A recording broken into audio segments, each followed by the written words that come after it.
The lesbian gaze is not the male gaze in reverse. It's not neutral and it's never entirely safe.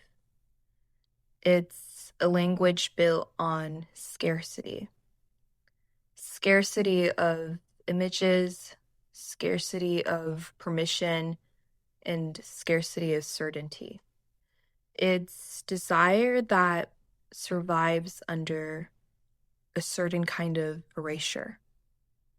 And when we talk about the gaze in film, the conversation almost always begins with the male gaze. You know, the male gaze is a way of looking that turns a woman into a kind of spectacle, into objects to be consumed.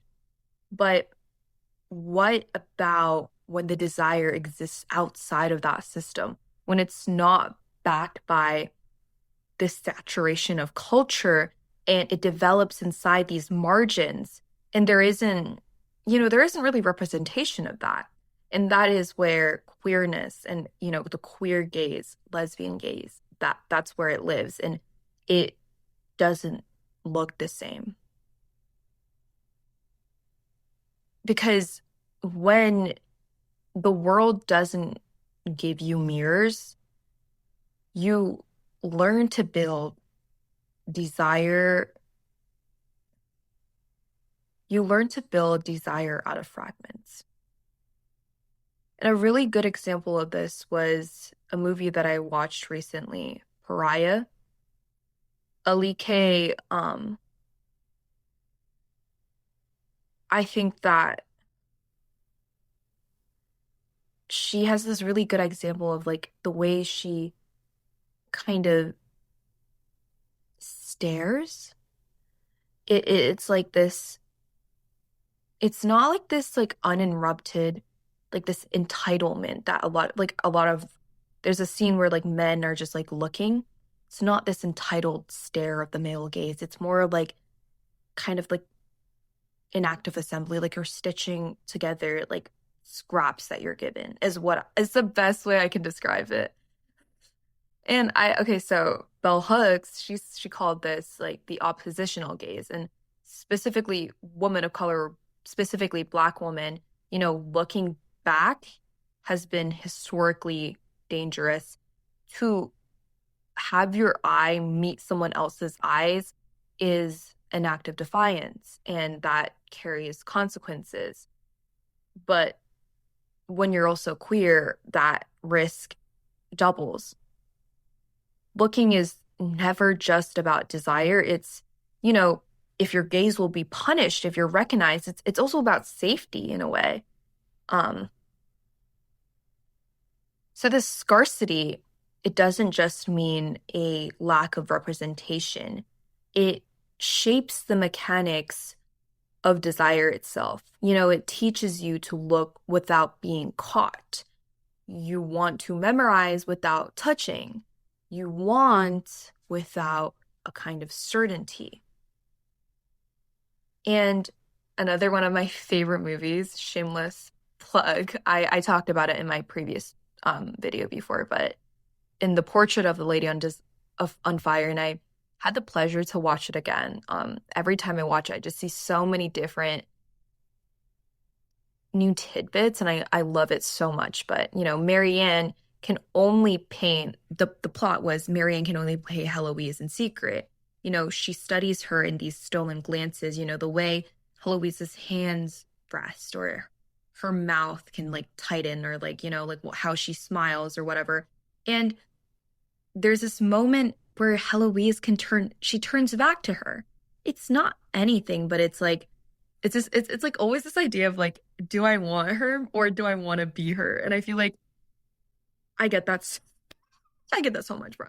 But anyways, in the lesbian gaze, I think it's not a sign of confusion. It's this like source of propulsion. I think, ambiguity can be the desire. It's like you don't know if she's queer. If you don't know if she's looking at you or if she's looking for you, or even if she's like aware of being watched. If you are even like conscious of your own gaze, every glance is just loaded. Like, I think that it's like affection is always gaze is like a code sometimes, you know? It's like only when you're in, like if you know, you know. Only if you're in, you can read it, if that makes sense. And so much of that queer visual archive can default to whiteness, that of, you know, that when women of color, they actually appear at the center of desire, it kind of shifts the ground entirely. Okay, I was going to talk about saving face, but I'm not gonna talk about it. It's just a whole different thing. Love saving face. But anyways, it's just not, just that representation that's rare. It's like the desire itself can get racialized sometimes. And I think for a lot of queer women of color, that gaze carries the weight of history. It's like looking at another woman of color is not just about wanting her, but it's about preserving like an image that our archive has left out. It's holding space for a scene that like in dominant media almost never happens. Good example is like, why is Alice the only it's okay, but when the subject and the witness share the same kind of marginalization, the gaze is just so much more heavier. That's another layer. It's holding proof, we're here. We have desire. Desire exists and it's worth seeing. And when she is able to look back at me, that power can shift. Like in Pariah, I think being in meeting Alike's eyes can feel like it's a revolution in a way. It's like they've slipped into a private space and they're invisible to everyone, everything else in the room. And it's this orientation, it's this act of turning toward each other in a world. We're trying to straighten, we're always trying to straighten us out as women, like literally and figuratively. And, in Portrait, the final look between Marianne and Eloise across the gallery is like freaking devastated, man. It's like there's no touch, there's no words. It's just this act of seeing and being seen. Who is the one being seen? It's this mutual recognition, in the purest form. And it's almost over as soon as it begins. And I think that's the thing. That's genuinely the thing. I think the lesbian gaze resists invisibility.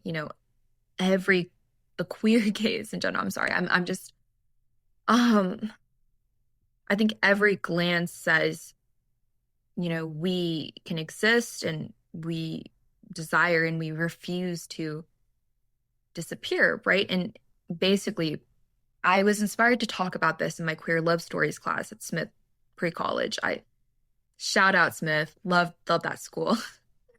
But we talked about visibility not as a luxury, bell hugs, but also as a survival strategy, which is like without it, queer life can become something that has to be imagined from scratch each time. And, when the gaze is returned, it doesn't just validate this desire, it confirms the possibility, of a shared world, of this future world building. Looking becomes both a record and a rebellion. Yeah. Thank you. Thank you for listening, guys.